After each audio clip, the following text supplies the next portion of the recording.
Dari Abdullah bin Abbas radhiyallahu anhu, ia mendengar bahwa Rasulullah shallallahu alaihi wasallam bersabda, "Sesungguhnya orang yang di dalam dirinya tidak ada Al-Quran walaupun sedikit, dia itu ibarat rumah yang rusak."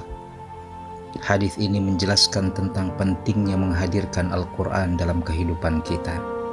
Setiap dari kita hendaknya selalu terhiasi dengan keindahan cahaya Al-Quran, karena Al-Quran merupakan pedoman kebahagiaan bagi setiap insan. Ada 4 hadiah istimewa yang akan diterima oleh setiap manusia yang senantiasa selalu menghadirkan Al-Quran di dalam dirinya. Pertama, predikat insan terbaik. Rasulullah Shallallahu Alaihi Wasallam senantiasa menjamin setiap umatnya agar mendapatkan posisi istimewa melalui Al-Quran, bersahaja menjadikan Al-Quran sebagai pedoman utama kehidupan. Dari Utsman bin Affan radhiyallahu anhu, yang mendengar bahwa Rasulullah Shallallahu Alaihi Wasallam bersabda, "Sebaik-baik di antara kalian ialah orang yang mempelajari Al-Quran dan mengajarkannya." Yang kedua, hati yang tentram.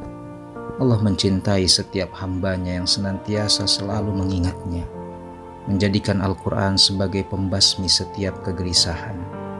Allah Subhanahu wa Ta'ala berfirman, yaitu orang-orang yang beriman dan hati mereka menjadi tentram dengan mengingat Allah.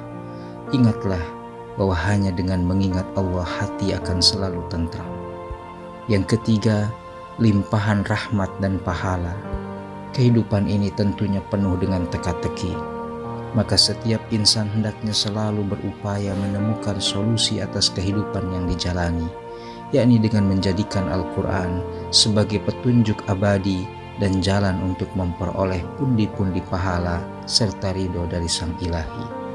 Allah Subhanahu wa Ta'ala berfirman, "Kami turunkan dari Al-Quran sesuatu yang menjadi penawar dan rahmat bagi orang-orang beriman, sedangkan bagi orang-orang yang zalim, Al-Quran itu hanya akan menambah kerugian."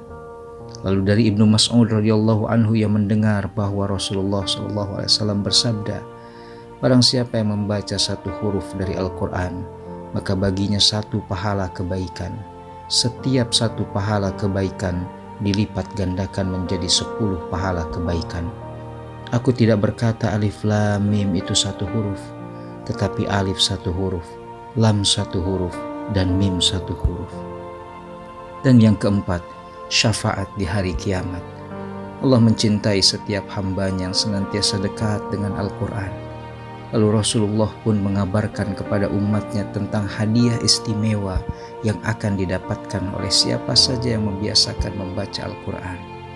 Dari Abu Umamah Al-Bahili radhiyallahu anhu, ia mendengar bahwa Rasulullah sallallahu alaihi wasallam bersabda, "Bacalah Al-Quran, karena ia akan datang memberi syafaat kepada para pembacanya di hari kiamat nanti." Ibarat rembulan yang menyinari kesunyian malam, Al-Quran adalah sumber keindahan, obat istimewa dalam menghadapi setiap kepelikan. Tanpanya, kehidupan pun tampak tak karuan. Lewat Al-Quran, rahmatnya didapatkan.